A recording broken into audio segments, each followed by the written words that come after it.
এইবাৰৰ যিটো নিৰ্বাচন এই নিৰ্বাচনটো অলপ সুকীয়া হ'বলৈ গৈ আছে।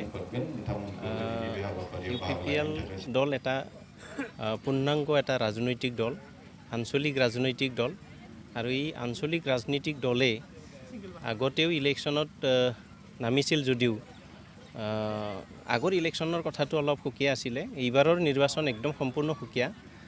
এইবাৰ আমাৰ শাসকীয় দল BPFৰ যিটো এণ্টি ইনকামবেঞ্চি প্ৰায় 17 বছৰ, এইটো এটা কাৰণ। আৰু দ্বিতীয় এটা কাৰণটো হ'ল কি যে আমাৰ দীৰ্ঘদিনীয়া যি বড়ো সমস্যা, বড়োলেণ্ড আন্দোলন, সেইটো লৈ পেলাই যোৱা জানুৱাৰী মাহৰ 27 তাৰিখে এটা চুক্তি সম্পাদন হৈ গৈছে। আৰু এতিয়া বৰ্তমান BTR অঞ্চলত এটা পৰিৱৰ্তনৰ ঢৌ চলি আছে। আৰু এই সময়ত UPPL আৰু প্ৰস্তাৱিত এই BTR অঞ্চলত এটা পৰিৱৰ্তন বিচাৰি আছে সকলোৱে। আমি দেখিবলৈ পাইছোঁ শেহতীয়াভাৱে আমাৰ বিজনীত অধিৱেশন হৈ গ'ল, আৰু সেই অধিৱেশনতেই আমাৰ এফচুৰ প্ৰাক্তন সভাপতি প্ৰমোদ বড়ো ডাঙৰীয়া আৰু BTC চুক্তিৰ স্বাক্ষৰকাৰী তেখেতক মানে আমাৰ UPPL দলত আমি আদৰি লৈছোঁ, আৰু তেখেতে যোগদান কৰিলে। আৰু তেখেত কেৱল মানে অকলে নহয়, বিভিন্ন অসমৰ জাতীয় সংগঠনবিলাকৰ যিবোৰ ছিনিয়ৰ নেতাবিলাক আছে, তেখেতসকলে দলে বলে প্ৰমোদ বড়োৰ সহিতে তেখেতসকলে যোগদান কৰিছে। আমি আশা কৰিছোঁ এই দলটোৱে এইবাৰ শাসনলৈ আহিব পাৰিব। আৰু বৰ্তমান আমি দেখিবলৈ পাইছোঁ যে ৰাইজ সকলোৱে আশাবাদী যে এখন চুক্তি সম্পাদন হৈ গৈছে, এই চুক্তিখন ৰূপায়ণ কৰিব লাগে। সকলোবোৰ দফা ৰূপায়ণ কৰাটো সকলোৱে বিচাৰি আছে। আৰু যেতিয়া চুক্তি ৰূপায়ণ হ'ব লাগে, তেতিয়া নিশ্চয় ইয়াত চুক্তি স্বাক্ষৰকাৰীসকলে ক্ষমতালৈ আহিবই লাগিব।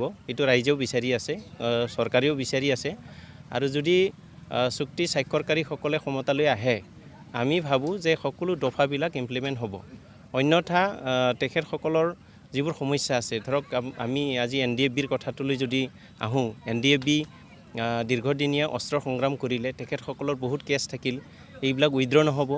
আৰু ইয়াত যিখিনি চুক্তিৰ আধাৰত মানে উন্নয়নমূলক ইনফ্ৰাষ্ট্ৰাকচাৰেল ডেভেলপমেণ্ট যিবিলাক ইনষ্টিটিউট অনা হৈছে, এইবোৰ ইমপ্লিমেণ্টেশ্যন নহ'লেতো পুনৰ মানুহবিলাকৰ চিন্তাধাৰাটো সলনি হৈ যাব পাৰে। গতিকে সকলোৱে আশা কৰি আছে যে চুক্তি ৰূপায়ণ হওক, সকলোৱে বিচাৰি আছে। আৰু এনেও মানে বিভিন্ন জাতি জনগোষ্ঠীৰ লোকসকলে BTC অঞ্চলত এটা শান্তিপূৰ্ণ পৰিৱেশ ঘূৰি অহাটো বিচাৰি আছে। আৰু এই চুক্তিখনৰ দ্বাৰা আমি এটা পৰিৱেশ দেখিবলৈ পাইছোঁ যে এই অঞ্চলত শান্তি আহি আছে। আৰু আমাৰ UPPLৰ যিটো প্ৰস্তুতি বুলি ক'লে, আমাৰ সাংগঠনিক যিটো গাঁথনি আছিলে, এই গাঁথনিবিলাক সম্পূৰ্ণ এতিয়া হৈ উঠিছে। আমি এইখিনি কৰি লৈছোঁ। আৰু তাৰ পৰৱৰ্তী সময়ত ইলেকশ্যনৰ নটিফিকেশ্যন হ'ব। নটিফিকেশ্যনৰ পিছত আমাৰ নিৰ্বাচনৰ কাৰণে কেম্পেইনিংবিলাক হ'ব। তাৰ আগতে আমাৰ যিবোৰ মানে চেলবিলাক গঠন কৰিবলগীয়া আছিলে, যোৱাকালি আমাৰ কেন্দ্ৰীয় সমিতিৰ কাৰ্যনিৰ্বাহক সভা আছিলে, আৰু তাতেই আমাৰ চেলবিলাক বনোৱা হৈছে। IT চেল আছে, আমাৰ ফাইনেন্স টিম আছে, তাৰ উপৰিও আমাৰ বিভিন্ন চেল, এই চেলবিলাক গঠন কৰি লোৱা হৈছে। লিগেল চেল আছিলে, এই গোটেইবিলাক বনাই লোৱা হৈছে। ইতিমধ্যে সম্পূৰ্ণ হৈছে। প্ৰাইমাৰী কমিটি গঠনৰ প্ৰক্ৰিয়া আগতেই শেষ কৰা হৈছে। আমাৰ বিভিন্ন যিবিলাক মানে আছে, women wing, youth wing, minority cell, SC cell, বিভিন্ন ধৰণৰ এই গোটেই সাংগঠনিক গাঁথনিখিনি আমি আগতে সম্পূৰ্ণ কৰি লৈছোঁ।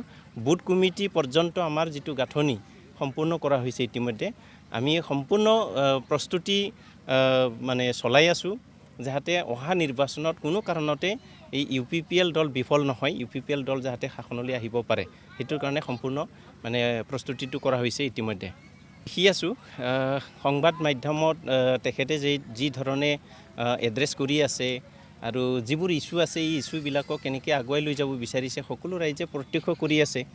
প্ৰমোদ বড়ো এজন জাতীয়তাবাদী শিবিৰৰ পৰা অহা এজন নেতা, আৰু তেখেতে কেৱল বড়ো সমস্যাৰ কথাবিলাক কোৱা নাই, তেখেতে অসমৰ যিবোৰ জ্বলন্ত সমস্যা আছে, সকলো জাতি জনগোষ্ঠীৰ যিবোৰ সমস্যা আছে, এই সমস্যাবিলাক সমাধান কৰাৰ কাৰণে তেখেতে এটা বলিষ্ঠ পদক্ষেপ ছাত্ৰ সংগঠনত থকা সময়তো তেওঁ লৈছিলে। আৰু তেখেতে আজি ৰাজনৈতিক দলত কেৱল মাত্ৰ ৰাজনীতিৰ কাৰণতে তেওঁ যোগদান কৰিছে সেয়া নহয়, তেখেতে আজি এই ৰাজনীতিক দলত যোগদান কৰিছে আমাৰ ইছ্যুবিলাক কেনেকৈ সমাধান কৰিব পৰা যায়, কেনেকৈ জনগোষ্ঠীবিলাকক আগুৱাই লৈ যাব পৰা যায়, মানে BTC অঞ্চলত কেনেকৈ পাৰ্মানেণ্ট এটা শান্তি আনিব পাৰে, ঘূৰাই আনিব পাৰে, এই কথাখিনি তেখেতে গুৰুত্ব আৰোপ কৰিছে আৰু এই গোটেই কথাখিনিকেই ৰাইজে আশা কৰি আছে।